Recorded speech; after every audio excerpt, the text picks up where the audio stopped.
Youth Council National members. Mayoral Youth Council meets the first and third Monday of each month at 5:15, and actively meets on the first and second Thursday of each month at 6 p.m.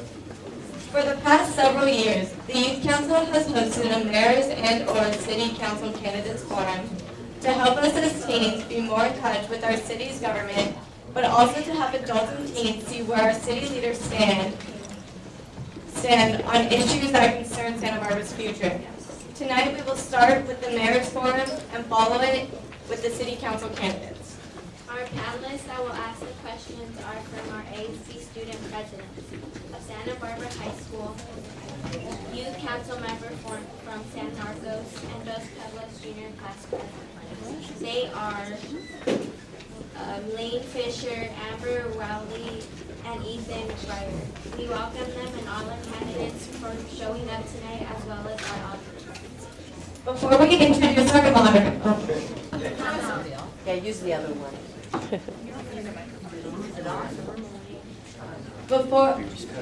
Before we introduce our moderator, for housekeeping purposes, the bathrooms are located back there through that hall and to the right. If anybody needs translation, it is provided in the back of the room, back there. And for students, if you have community service slips to be signed, ask any of the youth council members or someone in the back. We are happy to have as our moderator someone that is really cool with teens. She's very passionate for teen programs and for the healthy life of teens. She's the program director for the Academy of Healing Arts and a member of the Santa Barbara Teen Coalition Leadership Committee. She'll explain tonight's programs and guidelines. We welcome Isis Castaneda. I am so incredibly excited to be here. Susan asked me to come in and to moderate. And for those of you that know me, I'm very passionate about teens. And so to see ones that I really know well, and to see other people that I don't know so well that are interested, regardless of the government extra credit, to come in and to be a part of this. I'm an immigrant and I'm a naturalized citizen. So for me, this is cool. This is way cool, because in my countries, we can't have this. So I feel very honored. Let me tell you one thing. Get a sticker.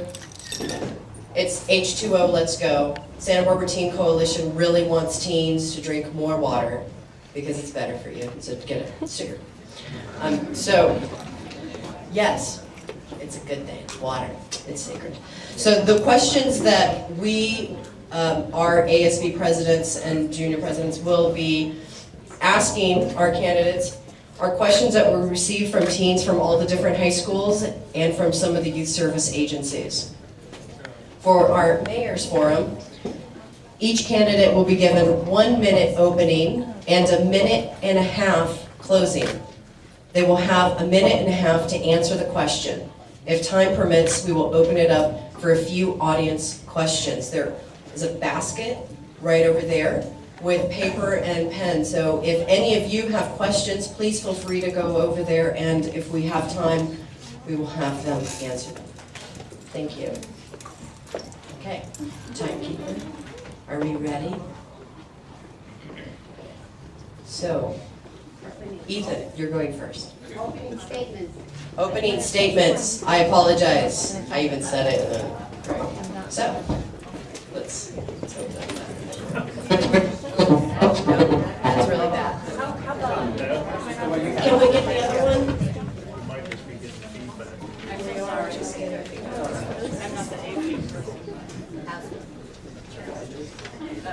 How's that?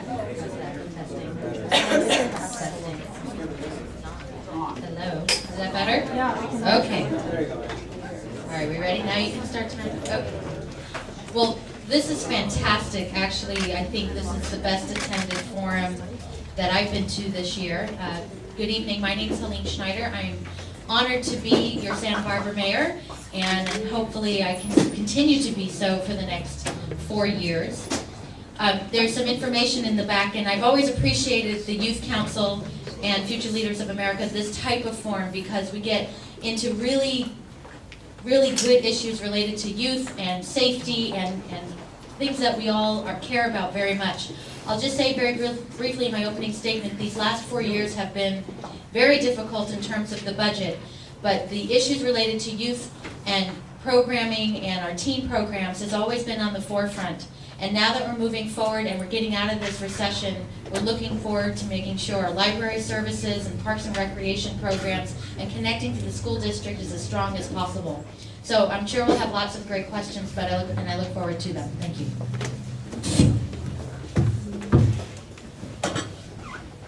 Hi, my name is Wayne Scholes, and I'm running for Mayor of Santa Barbara. And I also want to thank everybody for being here, and this is the biggest forum. Best thing about this is you people are the future of this country and the world.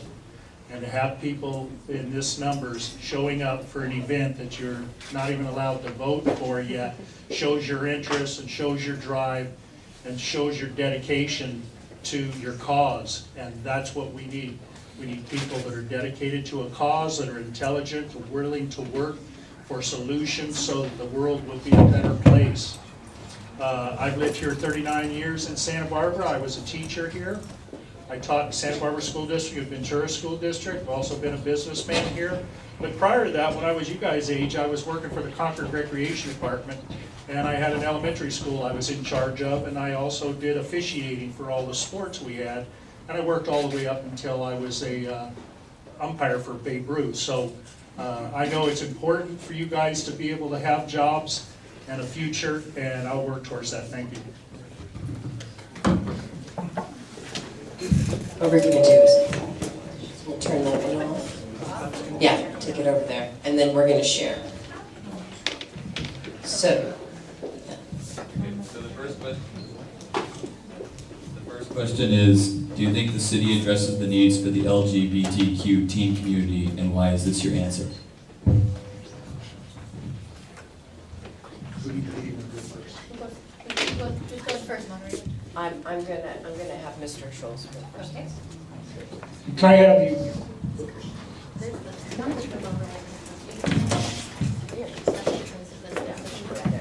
Okay, your acronym was Santa Barbara Youth, and what else was it? Re-ask the question, Ethan. Do you think the city addresses the needs for the LGBTQ teen community, and why is this your answer? Okay, and what exactly is LBG? Is that youth programs that we explained earlier? I'm just not familiar with that. Lesbian, gay, bisexual, transgender question. Okay, that's a heck of a question to start off with. You know what I was asked, one of the questions was what we thought should be done for bathrooms for transgender students. And I'm going to kind of answer this the same way, is that I think everybody has the right to be who they are. Everybody has a right to feel comfortable in their situation. You have to feel right about not being bullied. If you are who you are, then you're not lying to yourself and you're comfortable with yourself. The thing everybody has to remember is that not everybody is comfortable with everybody else's situation, so you have to work towards a happy medium.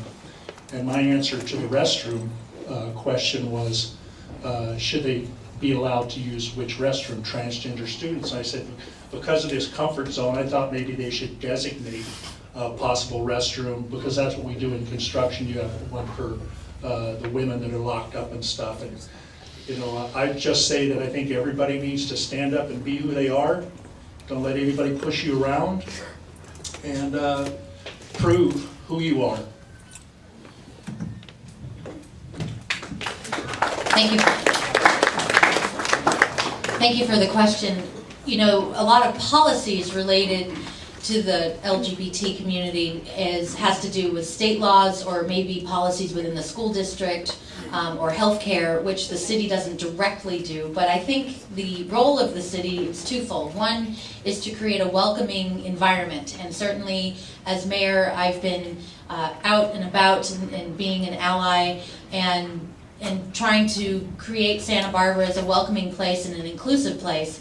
When it came to issues, things like gay marriage and Prop 8, I worked very hard to say no on Prop 8, and Santa Barbara County actually was the southernmost county in the state to say no on Prop 8, which I was very proud of the voters about that. The city gives funding to Pacific Pride Foundation.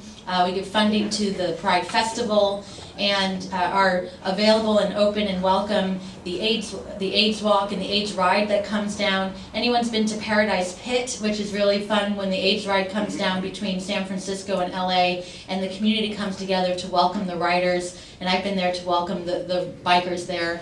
And so really in terms of setting a tone, that's a lot of what the city does, and then advocate personally as mayor and sometimes as a city on policies when it comes to legislation on the national and state level.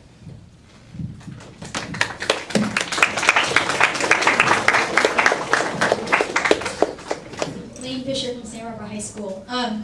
You are running for mayor. What do you really think the job is? And in that position, how do you best serve teams? I'll start this time. There are three major points, I think, major roles of being mayor. One is you're the persona of Santa Barbara per se. I mean, people, when they want to know what, quote, Santa Barbara thinks, they typically go to the mayor first, who's ever in that position. So that person, the mayor, needs to set a tone, and you set your vision, and you're out and about in a variety of ways interacting with the community. The second part has to do with actual city policies. The mayor runs the council meetings. The mayor's the one that tries to keep order and control during public comment. Sometimes that can get a little wieldy. And then the third part is really trying to make connections on a regional level. And to get to the point about with teams, one of the things I've been very proud of is to try to enhance the communication and connection between the city and the school district, and also with community college, where since on council I've pushed and we've had joint meetings between the city council and the school district board, and as well as the city college board. So those, because there's always issues of mutual interest, and keeping those relationships is very important, so that when issues come about related to recreational activities or safety issues or even getting to and from school, those are things we all need to interconnect with, and the mayor can really play a key role in making those meetings happen and keeping people informed.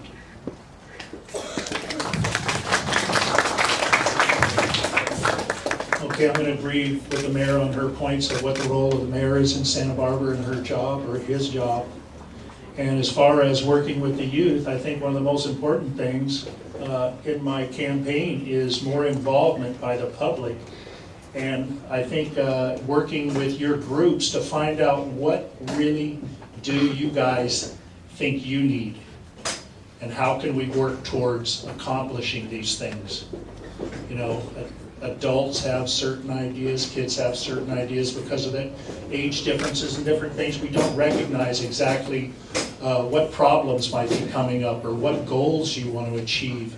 So anytime city money is spent towards youth activities, I think it's important that the young people have an input so that they can say how money is spent, where money is spent, and what they think they would like to see done the most. If we don't listen to you, we can be getting programs going that you're not interested in. You're maybe not going to participate, you may lose interest. And with all of you here now, the key thing is keep your interest up in your community, in your state, and in your country, because you are the leaders of the future. There's one of you in here that's going to run for political office, probably more than one. And like I told the kids at Anacapa School, every single one of you in this classroom will have an opportunity to go into space. Don't ever limit yourself.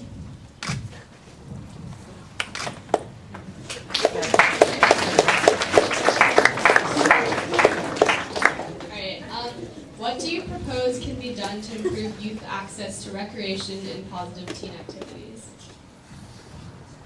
You know, one of the things that really bothers me is the fact that you pretty much have to pay for everything nowadays. As I was in school and I played sports, even up through college, that you didn't have to pay for activities. And because kids nowadays, it's harder for them to get a job, they have to rely on their parents for that money. And people whose parents don't have a lot of money can be affected by this. And I think there needs to be a program set up where the city has some kind of an activity that you can do as an alternative to the cost of a program, just like I did with the recreation department. Even if it's gardening, even if it's helping at events, even if it's going and doing something for a senior neighbor of yours that needs help. If you get involved in the community, it'll pay back 1,000 times. We're just gonna hold applause until after. Thank you.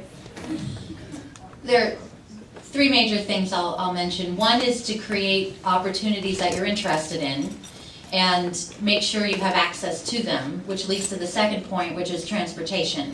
And whether that's through bus transportation and public transit or partnering with other organizations like Easy Lift or other transportation organizations that can get you from school to home to the activity, wherever that is, that's really an important thing. Or to make sure that if you're riding a bike or if you're walking, that you can do so safely. The infrastructure is very important of how the city works in terms of people getting from point A to point B without having to get in a car. And obviously, if you don't have a driver's license, that's hard to drive from one place to another. So you want to make it easy. And then finally, I would look to organizations like the Youth Council and Future Leaders of America and tell us, what do you want and how can we work together, whether it's through a nonprofit, through an arts organization, through the city's recreation program or the school district, in creating partnerships to make that program happen. Sometimes we think something's very exciting and might be something you might be interested in, and it might be something that works 5 years ago that becomes uninteresting later. So we have to keep asking and not assume that something that worked 10 years ago is automatically something that you want to continue doing. And that's a constant communication piece between the city and youth organizations. We're just gonna keep going because we're limited on our time, and we can do a spectacular applause at the end of the mayor's forum. The next question is, what programs do you think would be successful to decrease drug use among teens and young adults? That's a great question, and again, I would look to the teens themselves to tell us what works.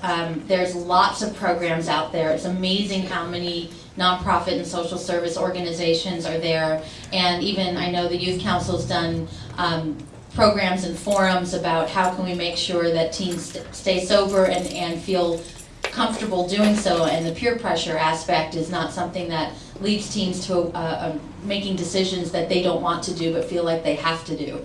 So I think there's a wealth of opportunity out there already. Again, access is important, letting you know what's already available is important, and then figuring out how to get that information to you.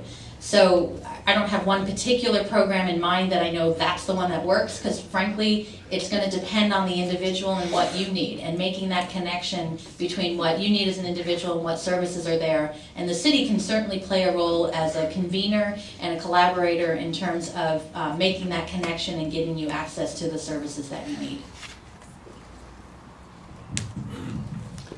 I think the number one thing we need to do is with education of adults to kids, and I think we need to work with young people, older people, middle-aged people, in finding out why they're self-medicating. A lot of times it's because of problems at home. A lot of times it's peer pressure.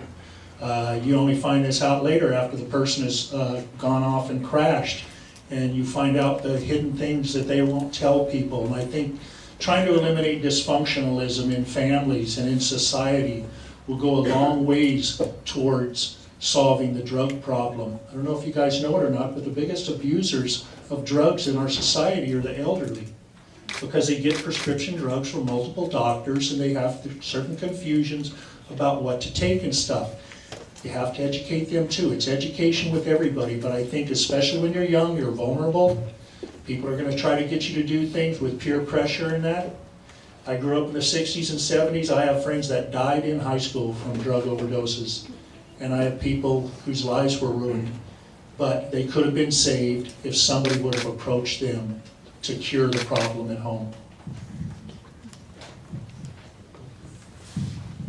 Many teens do not understand what the gang injunction is or how it will impact them.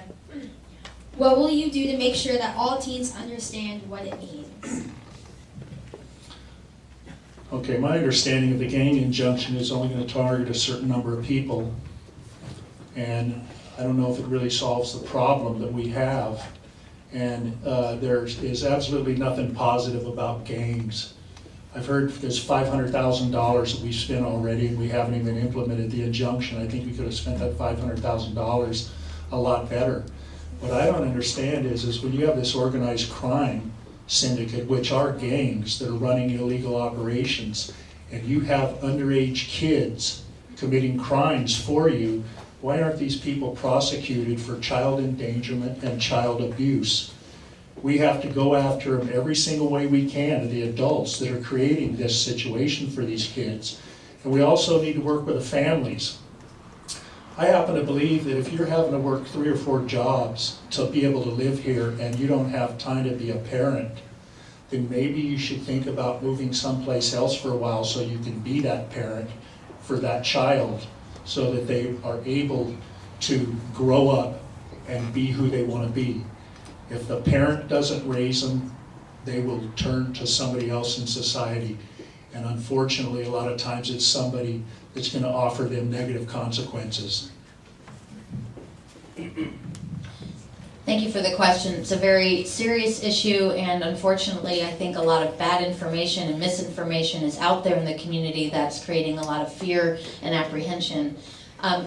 Frankly, right now there is no gang injunction. There is a petition that went to the courts. It's taken way too long, unfortunately, for there to be a ruling, and that's what we're waiting for, is a ruling from Judge Stern to determine whether or not there should be a gang injunction. What was given to the courts is more like, I think a way to think about it is a restraining order against 30 named individuals. And all 30 are adults, there are no minors named, and all 30 have a list of who the city attorney, the district attorney, and the police department felt had enough significant gang activity and criminal activity to warrant having this kind of restraining order against them. How would it affect teens if implemented? The idea behind it is to have one extra tool for the police department to try to deter bad behavior and future criminal behavior from happening. Try to deter these 30 individuals from recruiting teens and others into gangs, and try to deter violence from happening in neighborhoods throughout the city. So the big thing is, if the judge says yes, that we're going to impose a gang injunction, the real question will be how can we implement it in a way and get the right information out to the full community and try to dissuade a lot of the fear and apprehension that's out there. What do you believe is the purpose for this forum? Because teens cannot vote, do you consider this forum as important as the others you have attended? Explain your reasoning. Well, actually, it's probably the most important forum given the number of people here. I think the interaction here is incredible. You may not be 18. How many of you are 18 or older right now? Okay. Great. How many of you are 17?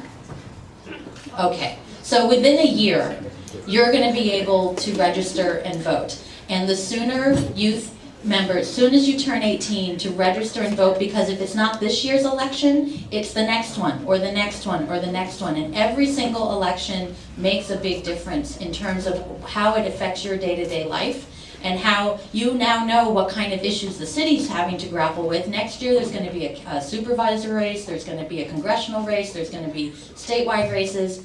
And also you get to tell your parents, your adult friends, whomever it is that you know who are 18 or older, what you think. And your role and your opinions are extremely important. Everyone here in the town talks about how are we going to reduce youth gang violence or do things related to youth activities.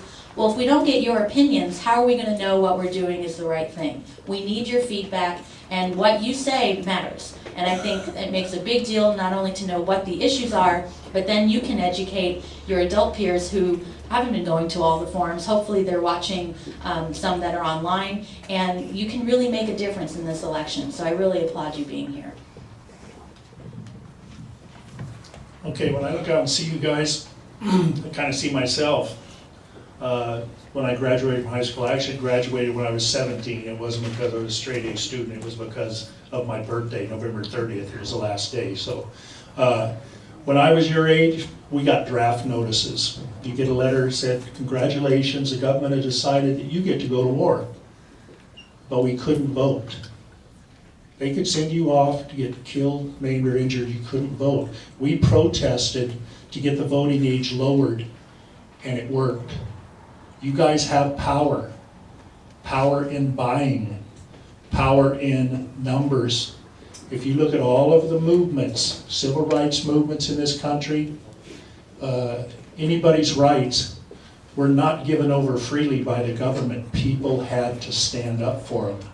And you guys are here to learn how government works so that hopefully you can stand up for your ideals and not have somebody tell you because of your age that you need to sit down and be quiet. You need to be heard. And that's what I think we all need to do, is listen, listen, listen, and speak up, speak up, speak up, and participate. If elected, what is an idea you have for a youth event that you would introduce to the city council, and how would you intend for it to improve teens' lives?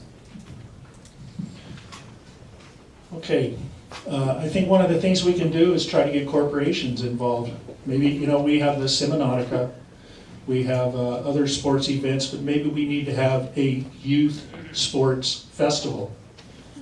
And that festival could also include academics.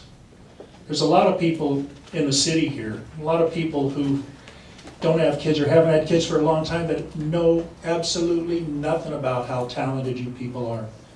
In that festival, we could have acting, music, all of the arts, and it would only be high school age kids.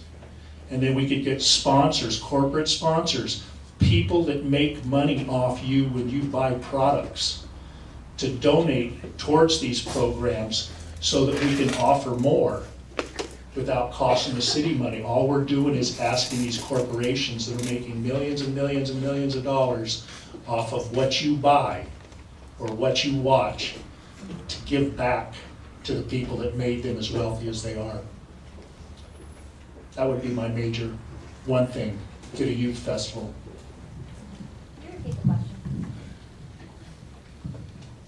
If elected, what is an idea you have for a youth event that you would introduce to the city council, and how would you intend for it to improve teens' lives?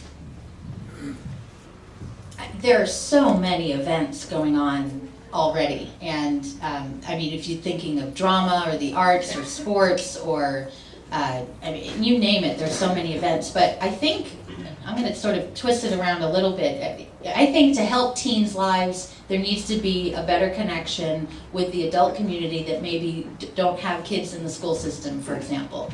So just like you all have your community service hours, you have to, was it 60 hours or something before you can graduate? Well, maybe the council and some other community leaders need 20 or something community hours. We have to go to a teen event or, interact with you and see what it is and report back out about what's going on, so we have a better connection of what you're doing, how you're spending your time, and actually connect with you and partner with you in some ways, instead of just assuming we know as adults what it is that connects with teens. I think I try to do as much as I can being out and about in the community, but if there was something that, each council member had 20 hours of community service, we had to get signed off by the school, the class president or something like that, that would be, I think, a good way to connect better than we do now. Do you believe that there are enough public after-school / mentoring programs, and how would you improve the current one? I'll just go back, I think, to what I was just previously saying. It's amazing how many school activities and extracurricular activities and programs and nonprofit youth organizations there are. I think in the award ceremony I go to in May, there's like 40 different or 30 different organizations out there that interconnect with teens and youth for leaders. And so really the connection is where are the gaps in trying to get certain teens who are not involved to get involved? Why aren't they interested? Is there something that we're missing? Maybe doing some kind of inventory to figure out where the gaps are. Is it a funding issue? Is it a transportation issue? So rather than create a bunch of new things is really to harness and look at and evaluate what we currently have and focus our energies and resources on what's there and try to make it even more successful than it already is. Okay, first off, I just want to say that you guys are extremely lucky to be able to live in the Santa Barbara area. There are so many talented adults that are willing to help out around here, and there are so many talented young people that help out around here. And I think it's always best to have the people who are in the age-related groups, like the teens, have people that are trained to talk to the teens. It's a lot easier to talk to somebody in your same peer group than it is to talk to an adult, because you have different issues and you have different ideas. I think what the city should do is have a scorecard for these programs, these after-school programs, and let you guys score them. What you think they could do to tweak the program so it would better serve you and better serve the larger community of young people. This all goes back to standing up for your rights, voicing your opinion, not being afraid to be different. It's really hard to speak publicly. You guys probably have a lot more experience speaking publicly than most other students your age, and most adults still have a fear of speaking in public. And I think that's one of the classes we should be teaching in junior high and high school. I didn't get it until I was in college and teaching, is public speaking class. You have to know how to get information across. You may have a great idea, but if you can't get the information across, it might not ever be resolved. The Trayvon Martin incident has gained national attention. As mayor, what do you think needs to be done, or what are you already doing to improve and or maintain racial relations in Santa Barbara? Okay, unfortunately, there's always going to be incidences like this. What we have to do is not play the importance of what happened down. Racism has really decreased since I was a kid growing up in the South in North Carolina. If you weren't white, you weren't going to get anything. And you couldn't shop in the stores, you couldn't buy gas, you couldn't use the restrooms. It's only because the people stood up for their rights. Don't ever forget that. Through your whole life, you're going to have to stand up for your rights, stand up for what you believe in. The city needs to constantly let the public know and remind them that everybody has the same rights according to the Constitution. That doesn't necessarily mean everybody's going to be treated the same, or everybody's going to be treated fairly. Sometimes it's your own government that's doing things to you. I grew up on an Army base where every single parent, the father, fought in at least 2 wars. And as soon as they left that base, they were 4th-class citizens. They could be shot, they could be beat up, they could not be in certain places after the sun set. And it's only because people stood up, fought, some of them died. It's for rights. It's your rights. You have to stand up for them and speak up for them. That's a very complex question that would take, I think, a community response and needs to continue. It's an ongoing issue related to the roots of racism in our community and throughout the country. In terms of my role as mayor related to it, one is making sure that local laws and state laws and lobbying for legislation is not related to ones that we saw in Florida related to stand your ground laws or other issues concerning firearms and things like that. That's on a macro level, but really when you're talking about issues related to race relations, it's being open and accessible. It's trying to find a process so that if someone does feel like they're being profiled, if they feel like they're being targeted, that there's a safe, accessible way for them to reach out and to someone of authority to be able to fix that situation. I think there are ways for, in terms of youth participation. While on council, trying to add and expand the number of positions in our boards and commissions of people who are of teenage years to serve and really give them equal voting support. We have a very young person, young adult on our fire and police commission to really look at that in terms of who are our advisors and ambassadors to the city council, so that when things like this may come up in our community, we have a diverse, inclusive group of people who can help deal with the situation. And this is the last question. A lot of the homeless programs in Santa Barbara target adults and families. What do you propose as methods to address teen homelessness?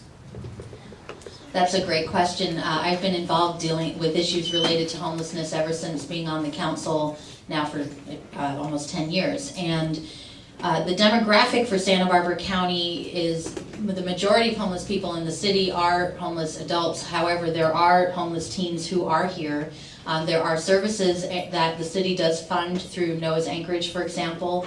I was very proud to be able to vote and support the program up on Coda Street that allows for foster care youth getting out of the system to be able to have safe, affordable housing and social services connected right to them. Transition House is a tremendous organization that we fund and have been for many years, and really trying to make sure that we connect with our school districts and our county services so that the programs that teens need to be successful are so. The Section 8 program allowing families to be able to have a safe apartment so you don't have 4 families in a 2-bedroom apartment, so teens can be, and kids in general can have a safe place to study and sleep and live and prosper. Housing's a big issue, and certainly making sure that they're in a safe place, working through CALM or other organizations if there's dysfunction or violence in the home, and make sure they have a safe place to be. Do we have any questions from the audience afterwards? I just wanted to double check and see if there's any of that they could pass it on to our ASB. If you have any questions, now's the opportunity. Go ahead, Mr. Schultz, sorry. I think the first thing we need to do is identify how many teens are homeless. And I think we need to find out why have they become homeless. And we need to find out how can we make sure that they do not stay homeless. Some of the kids that are homeless have left home because society failed them. And they leave home because it's the safest thing for them to do is run. You know, we always have all these programs that everybody talks about, but the bottom line is that you have to have the money for it. My personal belief is American money should be spent on Americans.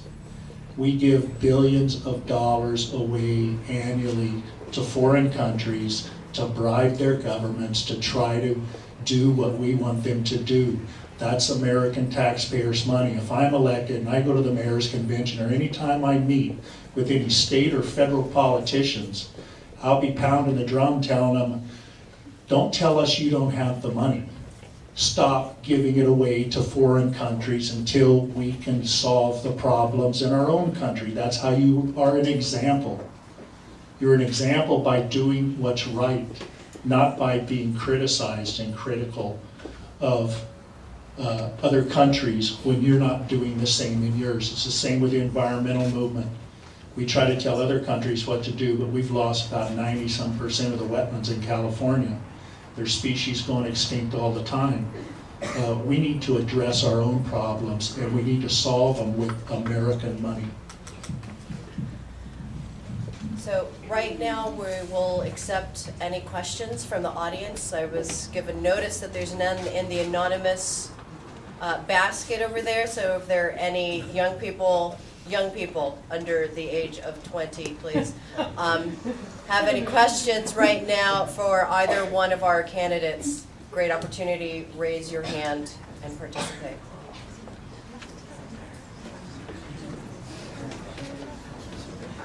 I'm just letting the anxiety increase, because you know the number 2 fear is Ask the public one speaking. thing you think nobody would Exactly. ever ask us to put us on the spot. Yes. Okay, and the microphone is coming to you. And stand up, please tell us. who you are, which school. Go ahead, stand up. You can do this. That's right.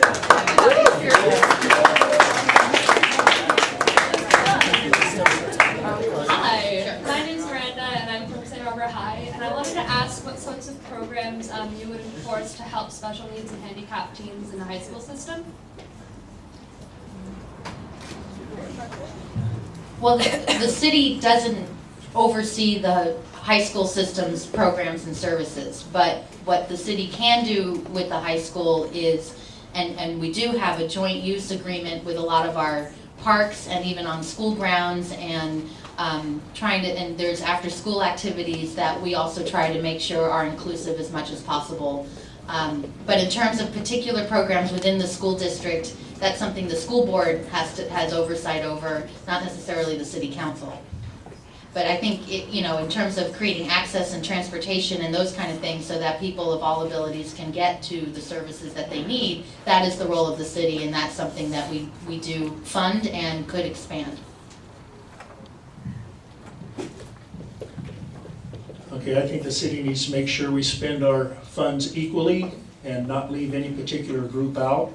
I happened to teach long-term special ed down in Ventura for a while, and I know those kids work 100 times harder than a lot of people just to be normal.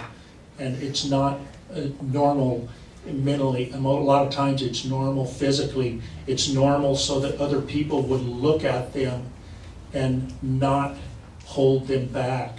Somebody like Stephen Hawking is a perfect example of somebody who is a genius. But when I was young and growing up, he would have been pushed off in a corner because he was different. When I was in junior high school, the special eds class had a fence around the building. They weren't allowed to interconnect with students. And one of the reasons things have changed because those people stood up for their rights and got these disability acts passed. And we need to let everybody grow up to be who they can be to their fullest potential. And anytime you stop that, you could potentially be stopping somebody that changes the world.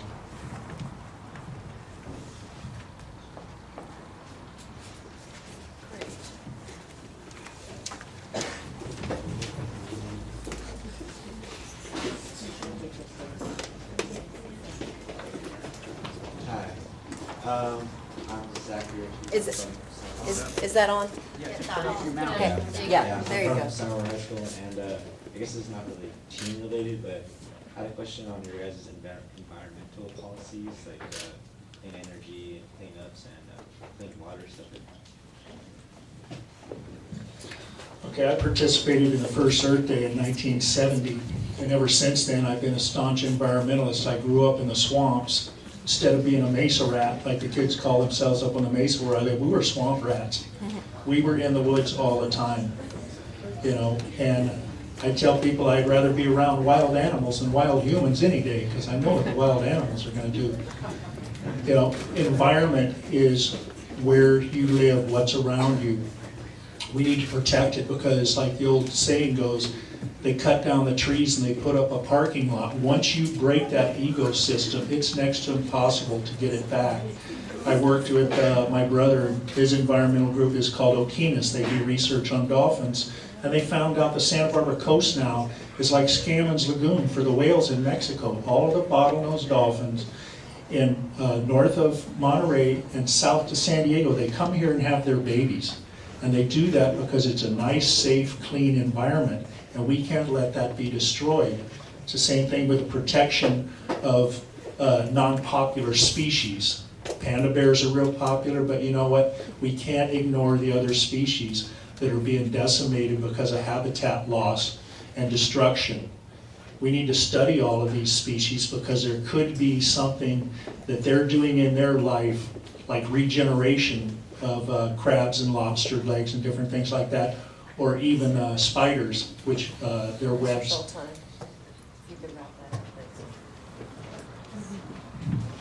Thank you. That's a great question. And as Wayne said, this is the birthplace of the modern environmental movement. 1969 oil spill sparked that here, and it became worldwide. And I think we, as a city, need to still be at the forefront of new, innovative, environmentally resource protected type of policies. Everything from using integrated pest management programs so you don't put toxic pesticides in parks, and having a program around that, reducing the use of fossil fuels within our city government, trying to promote alternate forms of transportation so people can get around the city and elsewhere without having to be in a car if they don't need to be.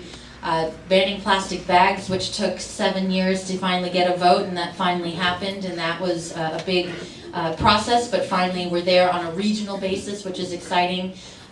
The city actually has, through its sustainability committee that I sit on, we are finding ways not only to reduce our energy expenditure, decrease water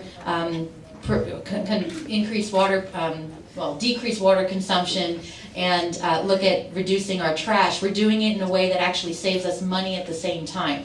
And so it's not like just to be pro-environment means you have to spend more money. In fact, the opposite is true. We're saving funds while also saving energy. And that takes leadership from the mayor and the council and working with the staff. And we've done some great, amazing things in the last few years because of that. So we're going to now have closing. Each one will have a minute and a half. And Mr. Scholes started with the opening, so I'm going to have Madam Mayor start with the closing. Well, thank you for being here. What a great audience, and those were incredible questions. They were tough questions. And I certainly hope in my second term as mayor that I can interact with many of you more than I do. That is actually something I've wanted to do a little more than I have in my first term. I think the Youth Council and Future Leaders of America and so many other teen groups around have been tremendous in terms of figuring out how to prioritize policies and then also make them work. Youth Councils come to the council, since I've been on twice, on two major issues. One was creating the teen center that was supposed to be office space and you wanted it a teen center, and the other one was putting together the social host ordinance. And the process involved in coming to council with a proposal and following through was just incredible. And I'd like to, in my second term as mayor, work with you and learn from you about what you'd like to see the future of Santa Barbara. What is the future of Santa Barbara? How can we all reach our best potential? How can you, if you choose to go to college wherever it is but then want to come back here, how are you able to do that in a successful way? And how are you able to utilize all the resources we have here in this incredible place to the best potential, and in a way that's fun, in a way that's productive, in a way that is safe? I really look forward, and I hope I can do so as your mayor for the next 4 years. Thank you very much. Mr. Scholes will give us an amazing applause for both of them at the end. Okay, I think you guys are the future of Santa Barbara. And I think you guys need to keep pounding your drum. Keep telling people how special you are. Keep telling people what your goals are and what you've achieved, because you're all impressive. The fact that you get involved in programs at your age means you're probably going to be involved in programs your entire life. I'm not going to sit up here and try to tell you what I'm going to do if I'm elected. I'm going to tell you what I will try to do, and that's make the best decisions based on the information we have so that Santa Barbara, every single citizen feels like those decisions are based on what's best for them and their city. And the only way we can do that is more involvement by the public. One of the things I have is an idea for a phone system where you can call in and voice your opinion on issues that are coming up in front of the council. And then the council has to read what the will of the public is before they vote on the issue. That way you'll know which members are voting against the will of the public. A lot of people are going to tell you what they want, but you as a group and as members of this community need to tell the small group of people that run this city what you want. If we don't listen to you, we're an oligarchy. That's a small group of people dictating to other people. Don't ever give up on being who you are, what you can be, and don't ever stop standing up for your rights and other people's rights. That's what makes America different, and that's what's made this country. So let's please give the amazing applause.